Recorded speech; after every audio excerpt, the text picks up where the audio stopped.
I keep hearing over time repeatedly that many think support is this boring role, right? And this is obviously subjective, so uh, you're entitled to your own opinion or whatever, but I think most people that do say that don't actually understand how to play the role. And they're in fact playing the role incorrectly, especially when they get autofilled, right? This may come from a lot of people that have just barely tried the role at all, and so therefore they just don't understand the role and they just view it as boring, as a result. And I think this stems from a bigger problem that many analysts and pros don't quantify, I guess, how a support helps the team, whether it be in a pro setting or within solo queue. And so the general populace just doesn't want to play this role because no one really necessarily understands it, even to a moderate level. And it's also because it's the autofill role, right? But back in the day, you kind of had to understand the support role because it was all about pick order. So at some level, you needed to be able to understand the support role in order to climb elo, because there was about a 20% chance that you were going to be that person within the last pick order, and that was often the support role. So I think analysts and pro players just don't break down what a support does, and they don't quantify what they do in terms of like that they do vision control setup to execute objectives properly, or they give like some mad peel within a team fight and keeps their AD carry or their AP mid laner healthy, or their carry mid laner healthy.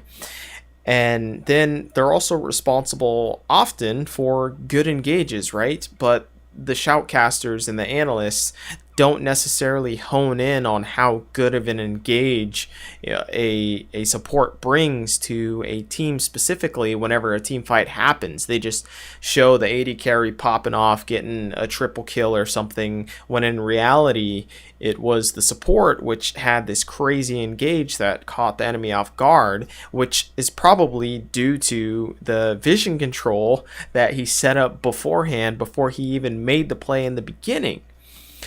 And then, of course, you have the mage supports, which just have a insane lane pressure against both the enemy AD carry and the enemy support player.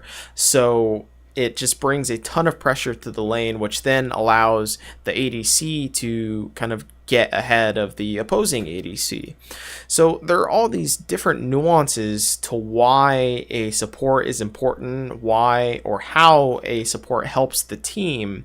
And to say that it's a boring role, maybe because people think that it's so binary, I think it's just completely incorrect. Now, a support is intended to lead the bot lane. A lot of people don't seem to get this idea, especially towards the lower elos, but the support actually dictates the bot lane. You ask any pro player at all, the support dictates the bot lane. They dictate the flow, often the trades, and just the vision control in the bot lane as well too, and bush priority. These are all important things when it comes to the bot lane specifically. And also, the support should know a lot about lane matchups and how certain matchups work out. Say if you have a Caitlyn Morgana composition, then you should be able to get lane priority and push priority against the enemy team, almost regardless of whatever opposing bot laners that they have.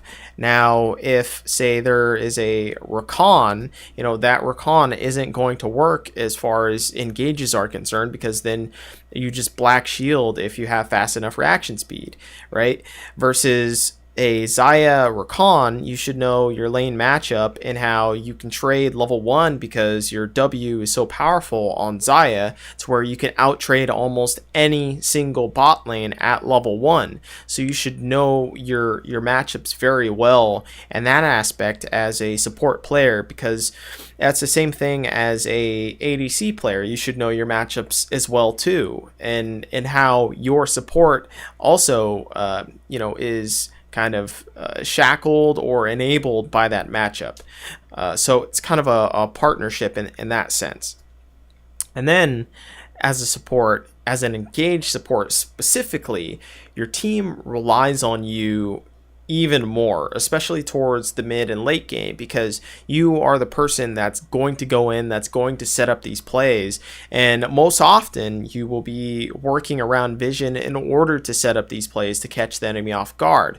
So it relies on very good judgment in order to kind of initiate and start a team fight, which is a very important skill, and I believe is a very entertaining portion of the game, is determining when you should go in and when you shouldn't, because generally support cooldowns are at a very high level. So once you waste your cooldowns, you're kind of spent for the rest of the team fight, unless it's just a really long and extended team fight.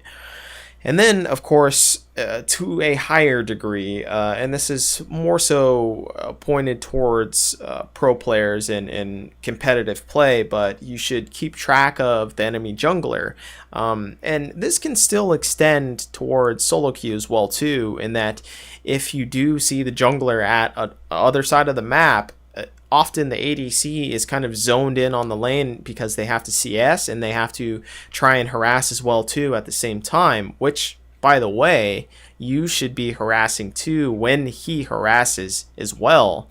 But as a notion to jungling, you should be looking towards exactly how the enemy jungler is moving around the map, and if you spot them, whether it be in their jungle, as far as if your jungler is kind of trying to counter jungle or whatever, and you should also be one of the first people to move towards that as well too. So there's a whole bunch of different nuances, like trying to ward with your jungle while he's invading, like say, hey, ADC, I'm going over here. We already have the lane kind of pushed towards us, or we have the wave crashing into the enemy tower, so therefore I can go in and ward the enemy jungle with my jungler if he's invading, or I can just go for a tri-bush ward or whatnot. And so there are small little nuances to the bot lane that I think a lot of people don't realize, and that's why the support role is just largely misunderstood and misrepresented when people say that it's a boring role. And just because you don't get the glory, as in like the KDA, doesn't mean that you aren't doing anything. Doesn't mean that you aren't setting up your team for success, and also that you don't have a kind of grasp on the outcome of the game itself. You do have input towards the outcome of the game. You are valuable to the team, and you dictate whether you win or lose, just like any other player upon the map. And there's just this also perpetual idea that you always need to be aggressive, right? As like an ADC or a mid laner or a top laner, it's all about aggression. It's all about dealing damage, and you need to deal more damage than the enemy does. But the best players, they wait for their opportunity. They wait to see if they can get a favorable trade, and then they do so. And with the support role, it's even more crucial because your cooldowns are more precious. You have to keep track of your cooldowns as well as the enemy support's cooldowns. If the Janna uses her tornado, you better fucking believe that I'm going in and smashing the enemy support or the enemy ADC, and I'm going in fucking hard, because that cooldown isn't up for like another 10 seconds. So it's all about waiting for the proper opportunity as a support. And I think that is incredibly understated and it's misunderstood. And that's why people think that support is a boring role, because people don't know how to temper their aggression, and either they just try and go far too aggressive or they just play completely passive and they try to allow the ADC to dictate the lane, which is not the case. That is not how you play the bot lane, and you're playing that role very incorrectly. And so when people say support is boring, I just think they're full of shit.